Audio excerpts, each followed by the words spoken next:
প্রিয় দর্শক, আসসালামু আলাইকুম। আমি doctor Bazlur Rahim Ripon, medico physiotherapy centre, Restupara, Tangail থেকে আপনাদের সবাইকে জানাচ্ছি শুভেচ্ছা। প্রিয় দর্শক, কাঁধে ব্যথা আমাদের খুবই কমন একটি সমস্যা। এই কাঁধে ব্যথা কিন্তু বিভিন্ন কারণে হতে পারে। কাঁধের কোনো ইনজুরির কারণে হতে পারে, কোনো আর্থ্রাইটিসের কারণে হতে পারে, কোনো ডিজিজ কন্ডিশনের কারণে হতে পারে, আবার ঘাড়ে থেকেও অনেক সময় কাঁধে ব্যথা চলে আসে। কোনো কোনো সময় দেখা যায় আপনার স্কেপুলার প্রবলেম থাকলে সেখান থেকেও কিন্তু কাঁধে ব্যথা আসতে পারে। এর মধ্যে অন্যতম একটি কারণ হচ্ছে শোল্ডার ইমপিজমেন্ট সিনড্রোম। শোল্ডার ইমপিজমেন্ট সিনড্রোম হলো এমন একটি অবস্থা যেখানে আপনার কাঁধের যে হাড়, বিশেষ করে অ্যাক্রোমিয়ন, সেই অ্যাক্রোমিয়নের জাস্ট নিচ দিয়ে আমাদের রোটেটর কাপ মাসল, স্পেশালি সুপ্রাস্পাইনেটাস মাসেলের টেন্ডনটা প্রবাহিত, এবং এর নিচে সাব স্কেপুলার ভার্সা থাকে, সাব অ্যাক্রোমিয়াল ভার্সা থাকে।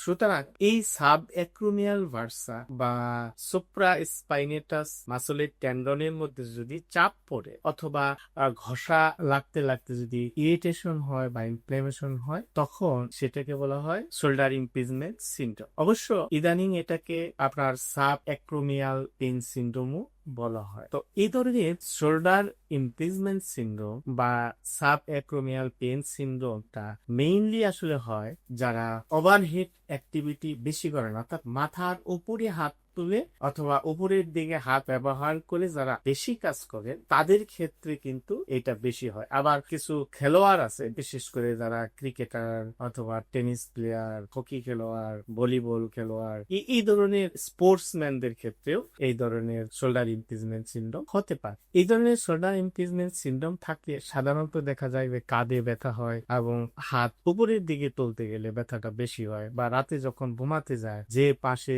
ব্যথা ওই পাশে ঘুমালে ব্যথাটা বেড়ে যায়, জামা কাপড় করতে অনেক সময় সমস্যা হয়। এই ধরনের উপসর্গ কিন্তু এই শোল্ডার ইমপিজমেন্ট সিনড্রোমের ক্ষেত্রে সাধারণত থাকে। এবং এই শোল্ডার ইমপিজমেন্টটা আপনার সাধারণত আমরা ডায়াগনোসিস করার ক্ষেত্রে আমরা কিছু ক্লিনিক্যাল এক্সামিনেশন আছে, বিশেষ কিছু টেস্ট, বিশেষ করে আপনার নেয়ার টেস্ট বা হকিংস ক্যানিডি টেস্ট আপনার, এবং অনেক সময় আমরা দেখি যে পেইনফুল আর্ম, অর্থাৎ যখন আমাদের শোল্ডারটাকে অ্যাবডাক্ট করি, বিশেষ করে 60 ডিগ্রি থেকে আপনার 120 ডিগ্রি পর্যন্ত এই রেঞ্জে ব্যথাটা বেড়ে যায়, আবার 120 ডিগ্রি পর থেকে ব্যথাটা কম থাকে। এছাড়াও এক্স রে, এমআরআই করা যেতে পারে। তো এই ধরনের শোল্ডার ইমপিজমেন্ট সিনড্রোম সাধারণত যে কারণে হয় সেটা আমরা বলেছি যে আপনার ওভার হেড অ্যাক্টিভিটিস যারা বেশি করে তাদের ক্ষেত্রে, আবার রোটেটর কাপ মাসল দুর্বল থাকলেও হতে পারে, অনেক সময় স্কেপুলার ডিসকাইনেসিস থাকে সেক্ষেত্রেও হতে পারে, আবার ডিজেনারেটিভ কারণেও অনেক সময় হতে পারে। তো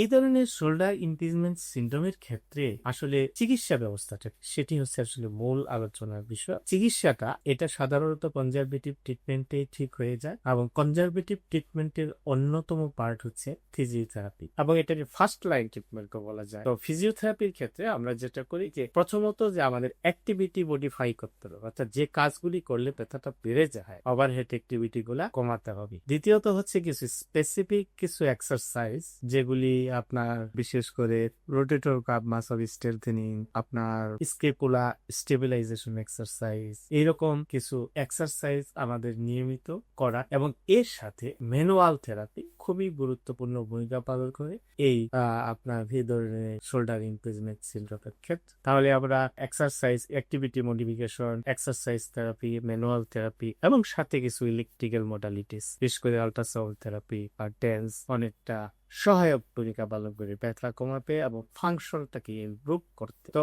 সুতরাং প্রিয় দর্শক, আপনারা যারা এই ধরনের কাঁধে ব্যথায় ভুগছেন ও দীর্ঘদিন যাবত চিকিৎসা নিচ্ছেন, বিভিন্ন ধরনের ওষুধ খাচ্ছেন, কিন্তু আপনার ব্যথা কমাতে পারছেন না, আপনি একজন বিশেষজ্ঞ ফিজিওথেরাপি চিকিৎসকের পরামর্শ নিতে পারেন। আমাদের পরামর্শ নিতে চাইলে আমাদের স্ক্রিনে দেওয়া নম্বরে যোগাযোগ করতে পারেন। ধন্যবাদ, ভালো থাকবেন। কথা হবে পরবর্তীতে অন্য কোনো বিষয়। সে পর্যন্ত আমাদের সাথেই থাকবেন। আসসালামু আলাইকুম।